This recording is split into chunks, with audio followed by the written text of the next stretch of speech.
Yesu nashimwe cyane ndabasuhuje mu izina ry'umwami wacu Yesu Kristo uri kumwe n'umuvandimwe wanyu Eliane. Ndanezerewe Imana cyane kubw'uyu mwanya mwiza Imana iduhaye kugira ngo tuganire ku ijambo ry'Imana. Nkuko mubizi kuri ministeri isanzwe dusanzwe tuvuga ubutumwa kuri audio cyangwa n'ahandi hose bamwe nkuko mubizi y'ikiganiro cya Freedom, Unity and Truth cyangwa se kwidegembya mu kuri n'umwuka wera, ubumwe bwo kwidegembya mu kuri. Tubagira ngo rero uyu munsi muri aka kanya dusangira ijambo ry'Imana Imana ikize ku mutima wanjye. Urashaka kwibaza ati kwidegembya mu kuri ni gute? Ijambo ry'Imana yavuga muri Yohana ngo they shall know the truth and will set them free, cyangwa se bazamenya ukuri kubahe kwidegembya. Imana nitugirire neza. Nagira ngo rero dusangire ubutumwa bwiza muri aka kanya Imana ikize ku mutima wanjye, ubwo cyo n'umundi twakomeza dushakisha ukuri kugira ngo turusheho kubohoka cyangwa se turusheho kwidegembya. Wakibaza ngo ukuri wagushakisha gute? Nta muntu wamenye ukuri wakumenye ngo arangize kukumenya. Turacyagerageza, turi mu nzira kugeza ubuzima bwacu burangiye turushaho kumenya ukuri kugira ngo tubohoke. Tuboshywe murazi neza ko mu buzima bwacu tuboshywe n'ikinyoma, cyangwa se Bibiliya bivuga muri Hosea ibice 4:6 avuga ngo abantu b'Imana bararimbutse bazize kutamenya. Ariko Yohana akavuga ngo bazamenya ukuri kubabature cyangwa se ukuri kubabohori. Tubohwa n'ikinyoma, ikinyoma yo kutamenya, tuzira kutamenya, tukazira kutamenya ukuri, kutamenya ibihe. Iyo usomye mu mubwiriza nanone ibice 3 ijambo ry'Imana riratubwira ngo igihe cyose kigira igihe cyacyo. Rero iyo ugeze mu gihe runaka ntumenye ukuri kw'igihe ugezemo, byanze bikunze urabohwa. Icyo gihe urabohwa n'ibihe. Ibihe bishobora kukuboha, ushobora kubohwa n'ibihe by'ubukene, ushobora kubohwa n'ibihe by'uburwayi, ushobora kubohwa n'ibihe by'ibintu bitandukanye. Ariko noneho kumenya Kristo ni ukugira ngo iyo umaze kumenya Kristo ukamenya ukuri, kuko Yesu niwe kuri. Iyo umaze kumenya Kristo ukamenya ukuri akubohora muri ibyo bintu byose bigenda bituboha muri iyi si. None tuvuga ngo nimba uboshywe n'ibihe byo kurwara, ugeze mu bihe byo kurwara ntabwo ari igitangaza cyawe, cyese mu bihe by'ubukene ni ibihe Imana yaremye kandi twese bigomba kutugeraho. Ariko iyo umaze kumenya ukuri kukubohora muri bya bihe, ukabohoka indwara ugakira, ukabohoka ubukene ugakira, ukabohoka ibyaha ugakira. So rero ariyo mpamvu tugiye gusangira ubutumwa bwiza Imana yashyize ku mutima wanjye kugira ngo tumenye ibihe tugezemo. Ushobora kubaza mugenzi wawe cyangwa se nawe ukibaza ngo turi mu bihe biki.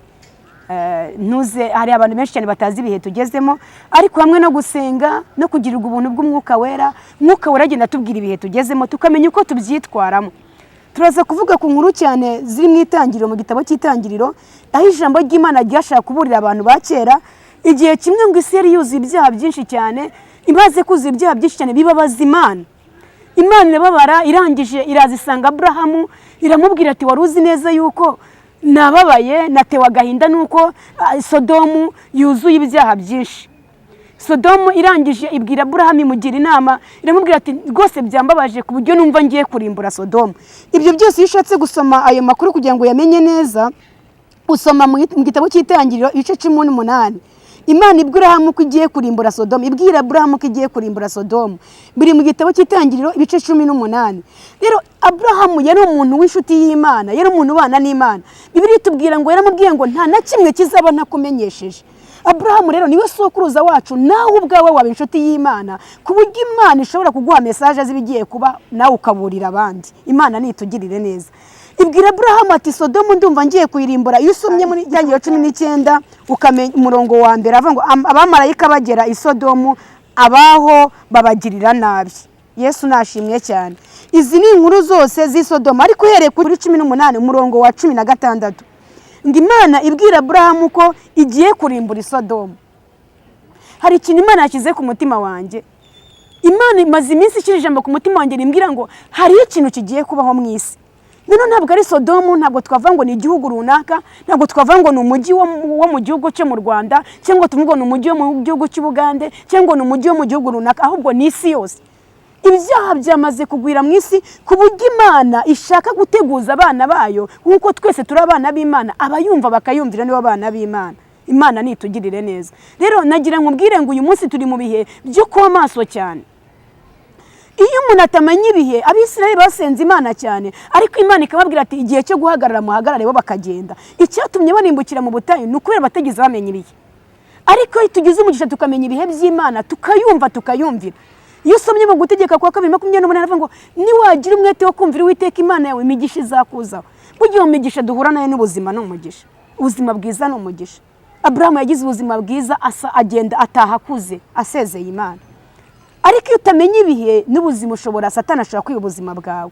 Satani yiba ubuzima bw'abantu akabateza accident akabateza imitandukanye. Ariko imaze kwegera Imana cyane irakuburira mbere ko ibyo bibaho ukamenya uko byitwaramo ntugire ikintu ba Imana nitugirire neza. Hamare special cyangwa se mu buryo special twasomanira ijambo ry'Imana riri mu gitabo cy'Itangiriro 19 tuze dusome ku ntuza kuri 15 ngo nuko bukeye mu gitondo baba marayika batera